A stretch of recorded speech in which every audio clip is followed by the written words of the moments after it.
मुर्दा नहीं कहना, यहां पे हुक्म क्या है? नहीं कहने का। उनको तुमने मुर्दा नहीं कहना, बल्कि वो जिंदा हैं और ऐसी हयात में हैं कि तुम उसका तसव्वुर नहीं कर सकते, तुम्हें उस हयात का हकीकी मानों में शऊर नहीं है। अल्लाह ताला यहां पे हुक्म क्या दे रहा है कि तुमने उनको मुर्दा भी नहीं कहना, वो तो जिंदा हैं लेकिन उनकी हयात उखरवी का तुम्हें अंदाजा और शऊर नहीं है। ये बात आई है ज़िमनी तौर पे, तो ये अकीदे का भी एक मसला है।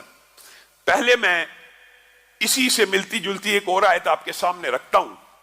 यहां पे तो कहा गया कि उनको मुर्दा नहीं कहना, और दूसरी आयत में क्या कहा गया? उनको मुर्दा गुमान भी नहीं करना। एक तो है सिर्फ कहना, एक है सोचना है तो मुर्दा ही है। वला तहसबन्नल्लज़ीना कुतिलू फी सबीलिल्लाहि अमवाता बल अहयाउन इंद रब्बिहिम युर्ज़कून। ये दोनों आयतों में मुमासलत है, लेकिन हुक्म का फर्क है। पहला हुक्म क्या नाजिल हुआ? उनको मुर्दा कहना नहीं, और दूसरा हुक्म क्या नाजिल हुआ? उनको मुर्दा समझना नहीं। पहला हुक्म है कहना नहीं, और दूसरा हुक्म है मुर्दा समझना नहीं।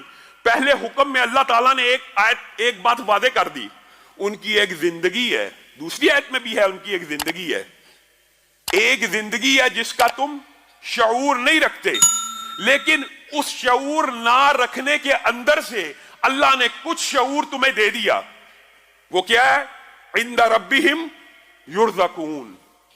तुम उनकी पूरी की पूरी हयात का, पूरी की पूरी उखरवी जिंदगी का गुमान और शऊर नहीं रखते, लेकिन मैं रब तुम्हें इतना बता देता हूं, वो आखिरत में भी, वो उखरवी जिंदगी के अंदर भी, वो हयात बरज़खी के अंदर भी अल्लाह रब्बुल इज्जत के रिज़्क़ के मजे लूट रहे हैं।